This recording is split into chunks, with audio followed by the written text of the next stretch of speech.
So, hello again. Hello everyone. I am Isabelle, and this is my small knitting podcast from France, where I try to bring you what I'm working on my knitting projects, what I have finished, what I have seen, and I try to I will try every other week to have a fiber or woolly news, as I've called it, every other week what I've seen around, and I will place a card here with the playlist where I will collect all these news. And also a new subject that I have been thinking on in my regular personal podcast that I will also try to publish every other week. So what makes me happy? What currently makes me happy? So first of all, to begin, what I am wearing. So I am wearing a t-shirt that you have already seen, I think. It's a cotton t-shirt that either my mother or I made over 30 years ago. We knitted two at the time. She made one, I made one, two different ones, but in the same beigey creamy color. So I have them both now. So no pattern, and this one is in cotton. The other one is in cotton with silk. And I am wearing my elven shawl. This shawl is very precious to me, not only because it was quite a project, it's in Tarja, so I had never really seriously done any Intarsia project. I had done before, but not on a big scale like this one. So this is the elven shawl. You have bubbles and you have Intarsia color designs. My sons, it's very precious to me because my sons gifted me. I had made a wish list for last Christmas, so they gifted me the yarn and the pattern, so for my last Christmas present. So it is very precious to me, not only because I put quite a lot of work in this project, but also because it's totally filled with my son's presence and memories, and it makes me very happy right now. So this is what I'm wearing. What have I finished? I have finished one finished object, and this is the Lifty t-shirt. It's a free pattern on Ravelry. I made it in cotton. It's We Are Knitter recycled fiber cotton. I like the idea of recycled yarns where you don't have any waste, and so these are recycled from cotton and jeans and blue jeans. So this is the sky blue color, and I had knitted already. So the pattern is free on Ravelry. I had knitted already a couple years ago or last year. The Boneyard Shawl, that is also a free pattern from Stephen West. It's a very simple shawl, a triangular, very simple shawl with a center increase, and I choose to place eyelets in the center and no eyelets in the increase in the border, a regular border. And you have alternating sequence of plain stockinette and ridge with garter row. So it's an easy pattern, it's free on Ravelry, it's in the same cotton, and I had ordered too much. So I had this cotton left over, and I wanted to knit something for the summer. So the summer is ending here in France, but anyway, I will still have some nice days, I hope, to wear this t-shirt. So why did I choose this pattern? Because I had seen many lace yoke t-shirts or sweaters. The one that I have my eyes on is the Celeste tee from Sari Norland. I'm sure I'm gonna make it at some point. I have to find the yarn. I have seen yarn for that. But anyway, I wanted to knit something first before buying some yarn. I had it in my stash, and I still have, I don't know, 3 or 4 skeins left of this cotton.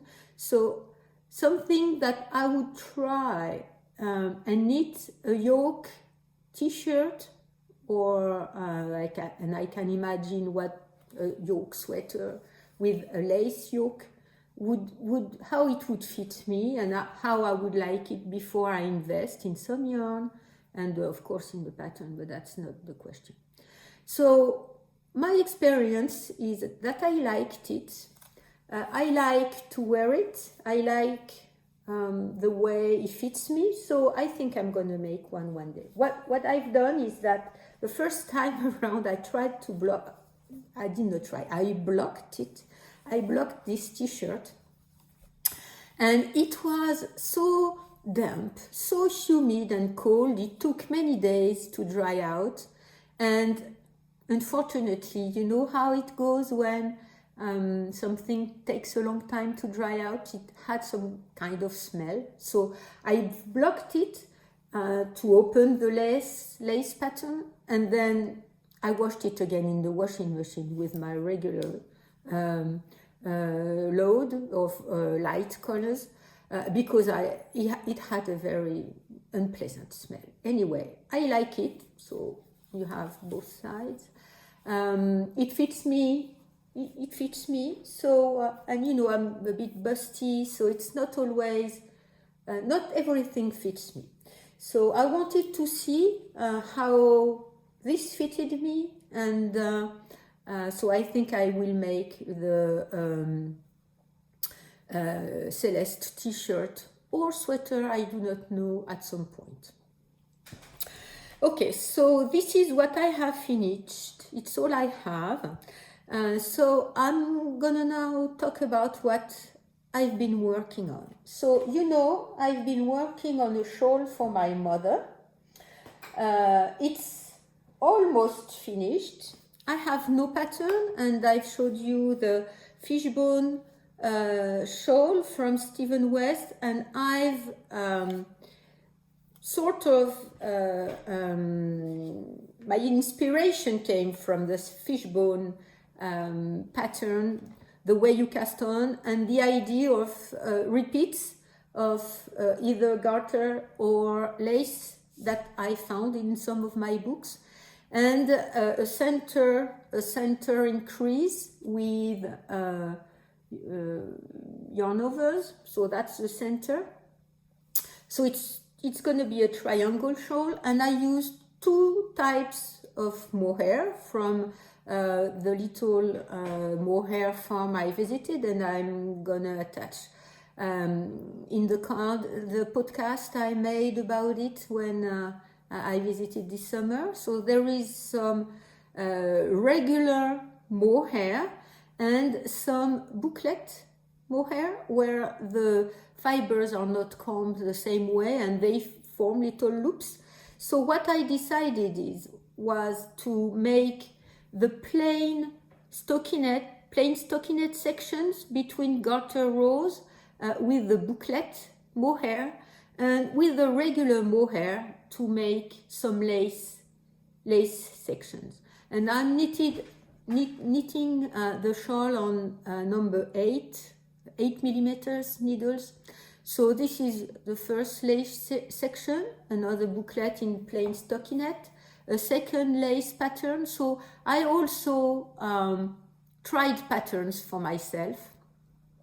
Okay, so we'll see better when all of this is going to be completely blocked. Another booklet section, another lace. So I think I've already shown you this part. So now I've done another booklet section in plain stockinette, a plain stockinette section, and now what I'm doing is I'm trying to finish with a scallop end, a pattern that I found also in one of my books. So it's taking me quite a bit of time now to knit one row. So I hope for next time I will have it finished and blocked to open the lace, and so that you can see what the finished shawl will be. Anyway, it's quite big right now. She wanted it's for my mother for this Christmas. She chose the yarn and the color. It's quite big, and she wanted a big one, so she will have a big one. Anyway, so that's what I'm currently working on. And I played and I won at Yarn Chicken with the booklet part. I think it's here. I had to go and find all bits and pieces that I keep of the booklet yarn to finish the last row. I really thought I was not going to make it, and I had to rip out a couple rows, and you know how it is to rip out rows with mohair. It's a bit of a pain. So fortunately I could find bits and pieces, leftovers that I had, and I keep them in a jar, and a candle jar that I washed, but the smell still is in the jar. So I put all my bits and pieces in there just for decoration purposes, and I usually don't go back and use the yarn from there, but fortunately I had it so that I could finish that last row. So that's my first work in progress. I had already talked about it in this podcast. My second work in progress, I haven't talked about it yet. It's the Fishbone Sweater from Neringa Ruke, maybe. I do not know how to pronounce it. And I'm knitting it with Donegal yarn that I bought last year, not this summer, when I was in the Pyrenees. There is another mill that spins, or that use to spin yarn from Pyrenees. The person who was running this mill and company either retired or something, but now his daughter took over, so she still has all the machines and everything, and she runs some kind of a museum you can visit, but it's not used any longer. All the machines are still there. And when I went there last year, I did not go this year, this summer, I saw this Donegal yarn that is a bit rough. It's a woolly wool. It's not superwash, and I don't like superwash. I've knitted, I think, one project in a superwash wool. I usually don't like it. It's kind of, there are some tweed. It's a tweed yarn with this beautiful green color.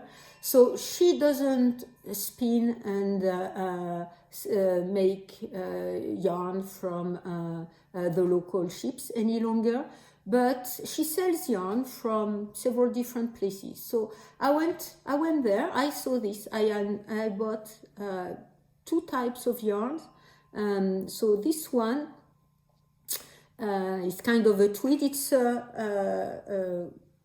stiff yarn, and I'm making the Fishbone Sweater from Neringa Ruke. So I started it before the summer and I haven't knitted it at all. So once my mother's shawl is finished, and I will start another one, but I will continue and finish this one. I liked very much, and I've had this pattern in my wish list for a very long time. Neringa Rook run a sort kind of a contest on Instagram, and I've commented there. I had commented several of her posts before, and I had already knitted one of her patterns before, and I won the pattern of my choice, and this was the one I chose because I had it in my eye for quite a long time now.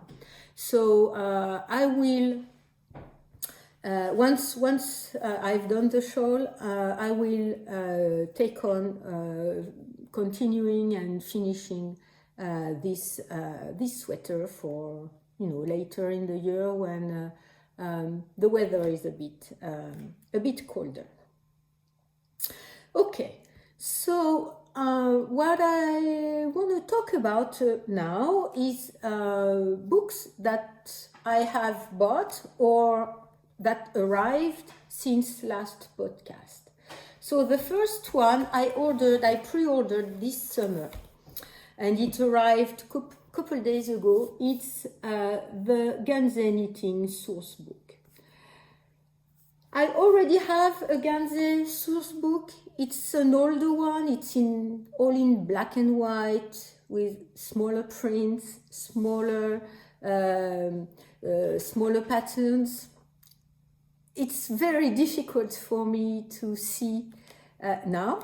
I wear glasses, but anyway, my eyesight is not as good as it was. It's all in black and white. It's an older print, so the contrast is not very good on these prints.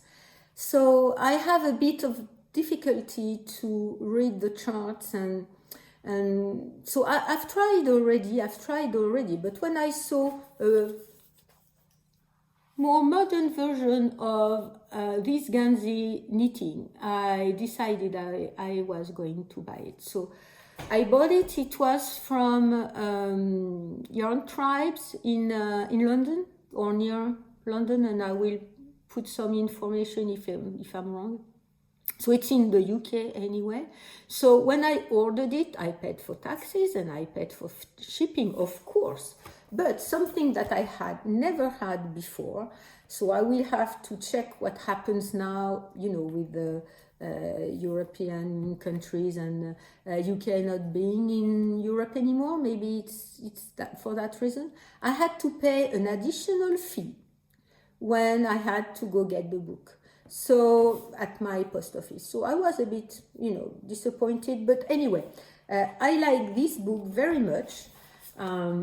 Look at that. A lot of, there are several patterns. There is a sweater, a cowl, mittens and socks that I have seen more than that. And all the patterns, the stitch patterns there is a bit of story before, history, are classified according to their shapes. So you have diamonds, and I don't want to show you because I think the book is copyrighted. There are trees, cables, flags, anchors, all the traditional seeds, hearts, stars, all the traditional Ganze patterns that you can find. And one of my cats is waiting at the door. And there are patterns. So there is a vest, a sleeveless vest, mittens, cowl, socks, sweater, hat. Of course, there is a hat and there is a shawl. Anyway, this book I like very much because I can read. The charts are very clear. There are colors. It's not, not even black and white, but gray and white for the previous book I had. Anyway, it will be a good complement, and maybe I can go back to the other book and see, because they also have a history of how ganze and sweaters are constructed. So I had the previous book because of that, because I wanted to read about history of ganze and rose knitting and constructions for the sweaters. So maybe I will go back to this book along with this one, and I will use both. So I forgot to tell you, it's Di Gilpin and Sheila Greenwell who wrote this book, and they have a Ravelry group. If you ever can use Ravelry, if you can't use Ravelry, they still have their Instagram account, and I will link everything that I'm talking about in the description below. So that's for that first book. There are two other books that I have since that arrived since last podcast, and don't come after me. I found them and I bought them on that old big world company, not a local shop or a local yarn shop who could have them. Anyway, but these are two small technique books, knitting techniques. This one is increase and decreases, increase and decrease. Okay, and this one is cast on and bind off. And first of all, I like books. So I know I can, tubular cast on. We see a lot of that in knitting patterns and everything. I know I can find all the information from the cast on bind off book or the increase decrease book. I can find everything online. There are multiple knitting podcasts about that, multiple sites. So SP2P decreases and increases. Anyway, I can find all this information online. I know, and I look online for that kind of information. But first of all, I like books. I like to have them. I like to read them. I like to, maybe in my bed, in the evening when I like reading, and I don't always read novel or that kind of books. I read knitting books. So I like books. I like to touch them. I like the smell of them. So that's one thing. And the other thing is that these books have a spring binding that allows you to open them fully without ruining the binding of the book. And that's something that, sometimes I have a hard time with, is ruining books if you want to open them fully and see everything. Laine magazine, the 52 weeks of shawls, is like that. And when I knitted the Sotobosk shawl, as I like to write on paper, because when I knit with pen and paper. My beloved sister-in-law gave me a very nice notebook, and I write everything in there, and when the project is finished, and I try to complete my Ravelry pages. But anyway, I learned to knit with pen and paper and books or booklets. So this is the way I like now. I've installed Knit Companion and I removed it because I prefer to write while I am knitting or while I am preparing a project or something. And with these type of binding, the spring binding, you don't ruin the book when you open it fully. And if I want to write, I will take a picture and write on the picture, the printed picture, so I print only what I need. Anyway, these small technique books, I like to read them, open them randomly, see what kind of technique is on that page, and maybe, think about how I can use it at some point if it interests me. So anyway, these two small books. There is several other books in the same format. I don't know if I have some information in them here, but you'll try to find them online, and you will have all the information. There are, I don't recall, 5 or 6 of them, and I think I will, from time to time, if I'm making an order or in these big world online companies, maybe I'll, add one in my cart. So these are the 3 books that came during since last time I podcasted. So I will finish now, 25 minutes, so okay. I will finish now with another part of this episode I would like to have on a regular basis is what is cheering me up or what is making me happy right now. Because our lives is very complicated at some time. Sometimes life is dark. Sometimes it's sad. Sometimes it's stressful. And for me, knitting is a way to find happiness.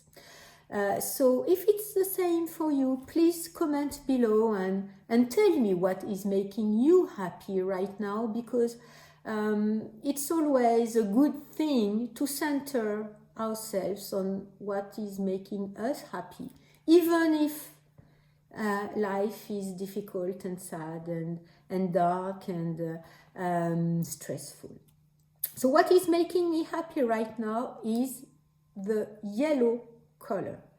I don't know if it's just me, or I don't know if it's something that other creators also are putting forward. Maybe I'm seeing a lot of yellow examples of projects and new yarns and things like that. Maybe you had babies, and if when you are pregnant or when you want to be pregnant, you see many pregnant women around you. There are not more than before. There won't be less than before either. But you see them. Maybe it's that for me. I see yellow everywhere. So, of course, this yellow sweater. Yes, this yellow sweater with the pattern in the book, the directions, is making me happy because it's yellow, it's cable work. I like this idea, and this is making me happy. And of course, I did not realize when I bought it, but it was somewhere in the back of my mind when I bought this yellow mohair, the Reseda colorway, from the mohair farm I visited last summer. This yellow mohair is part of what makes me happy, because when I saw it, I thought it's not a good color for me. It's not a good color for my skin, for my hair. It's not a good color for me, but I bought it because it brought me joy just looking at it. So next, once my mother's shawl is finished, and I'm going to go to the Fishbone Sweater, and I'm going to find a project to cast on with this yarn. I've been looking around already, so I don't know if I will cast on before next podcast or not. But anyway, this is my next project because yellow is what is currently making me happy. Maybe, and I'm going to have a look at my notes here, maybe you have seen already some other yellow colors. My mother's shawl, it's not yellow, it's a yellowy orange, but it's that same family of colors. So maybe you have already seen in your feed or in the news that La Bien-Aimée has a new yarn. Her new yarn is made with some of the unused fibers that were going to waste when they were spinning and making their own yarn in the mill and in the dye labs, I guess. So it's Cory worsted yarn. It has so it's a soft ochre. It's much more ochre than this one that is more of a grungy, greeny yellow. It's soft ochre with some confetti, I'm not sure how you can call that, specks of colors, but these specks are not from dyed yarn, the yarn that is dyed at some places, but it's from these wasted yarn that have been incorporated in the skins. So other piece of yarn. I hope you don't. I'm gonna stop here because my cats are at the window and one of them is scratching. So I will let them in. So only one of them was inside. Only one of them wanted to come in, and the third one is still outside. That's their choice. So what I was saying is that this Cory waisted colorway, it's Confetti. The name of the yarn is Confetti. This is where I had it in my head. Is a different type of yellow with some little specks of colored fibers in it. So I like, and this idea makes me happy. It's a yellow-based or ochre-based color. It's a recycled. This yarn has been produced in a recycled process, a circle type of economy that minimizes our waste. So I like this idea. And what she has knitted with, I think there is a sweater and there is a shawl, and I'm gonna look at my notes more precisely because so there is a sweater and yes, there is a shawl, and I'm gonna place pictures. But anyway, this yarn, the idea of the process behind making the yarn, the color of the yarn makes me happy. Maybe I will buy it, maybe not, because that's for now. I have 3 kids at the university. One of them just finished, but the 2 other ones are still at the university. So, maybe I will buy it, maybe not. Anyway, it brings me joy and makes me happy. And I'm gonna place some other pictures that, I've seen. Drops Designs gave us a picture of a sweater in kid silk that was knitted by someone, and I'm not sure I can see right now what the name of the pattern is, and I will look and place it on the screen. It's also a darker yellow, but it's a yellow sweater that, caught my attention once again. And I'm seeing yellow projects about everywhere. So, okay, yellow is what is currently making me happy. So what is currently making you happy? What is currently bringing you joy? What is currently bringing joy in your life, even if the surrounding of your life is not that joyful? So I will, wait for maybe the discussion about that in the comments, in the comment sections. As always, I will have all the information, all I've been talking about in the description box below. And thank you for watching. Thank you for subscribing if you wish so that you are informed when I post a new woolly release or a new woolly news or a new podcast, same as today. And so you know when I upload something. And I also will be very happy because this also will bring me joy to discuss with you in the comment section, and to see you in my next episode.